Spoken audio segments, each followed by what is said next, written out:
Hello అండి అందరికీ. ఈరోజు మన ఛానల్లో మనము ఒక మంచి హెల్దీ అయిన లడ్డూని ప్రిపేర్ చేసుకుందాం రండి. ఇప్పుడు స్టవ్ వెలిగించుకొని ఒక పెనం పెట్టుకొని అందులో ఒక కప్పు బెల్లం వేసాను. ఒక కప్పు బెల్లంకి 2 కప్పులు వాటర్ వేసుకోవాలి. బెల్లం బాగా కరిగే వరకు ఇలా కరిగించుకుంటే చాలు. పాకం ఏమీ అవసరం లేదు. బెల్లం కరిగిపోయే వరకు ఇలా కరిగించుకుంటే చాలు. ఇప్పుడు స్టవ్ ఆఫ్ చేసుకొని పక్కన పెట్టుకుందాం.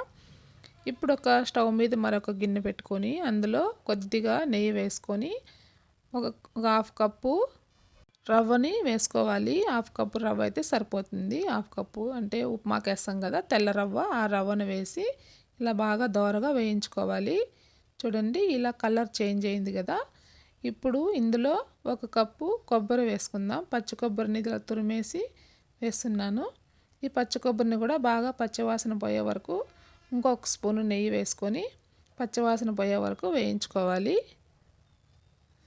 ఇలా బాగా కొద్దిసేపు వేగిన తర్వాత ఇప్పుడు ఇందులో ఒక కప్పు ఫుల్ కప్పు రాగిపిండి వేస్తున్నాను. ఈ రాగిపిండి కూడా పచ్చివాసన పోయే వరకు వేయించుకోవాలి. ఇలా బాగా కొద్దిసేపు వేయించుకున్న తర్వాత కొంచెం నెయ్యి కూడా వేసి వేయించాను. ఇలా వేగిపోయిన తర్వాత మనం ముందుగా బెల్లం వాటర్ని పక్కన బెల్లం కరిగించి పెట్టుకున్నాం కదా, ఆ బెల్లం వాటర్ని కొంచెం కొంచెం వేసుకుంటూ ఇలా కలుపుకోవాలి. ఇలా కొంచెం కొంచెం వేసుకుంటూ కలుపుతూ వస్తే సరిపోతుంది.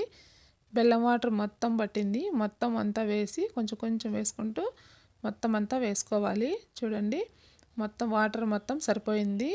వేసిన రెండు నిమిషాలకంతా గట్టిపడుతూ వస్తుంది. ఇప్పుడు ఇందులో యాలక బుట్లు కూడా 2 దంచి వేశాను.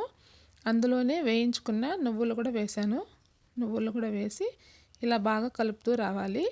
కొంచెం కొంచెం నెయ్యి వేసుకుంటూ నాకైతే ఒక 2-3 స్పూన్లు నెయ్యి పట్టింది. నెయ్యిని వేసుకుంటూ కలుపుకోవాలి.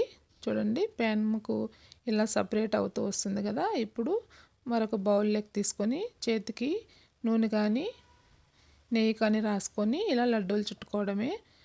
టేస్ట్ అయితే చాలా బాగున్నాయండి. మీరు కూడా ఒకసారి ట్రై చేయండి. ఎలా వచ్చిందో కామెంట్ చేయండి. ప్లీజ్ లైక్ చేయండి, సబ్స్క్రైబ్ చేసుకోండి. వీడియో చూస్తున్నారు కానీ లైక్ చేయడం లేదు. ప్లీజ్ లైక్ చేసి సబ్స్క్రైబ్ చేసుకోండి.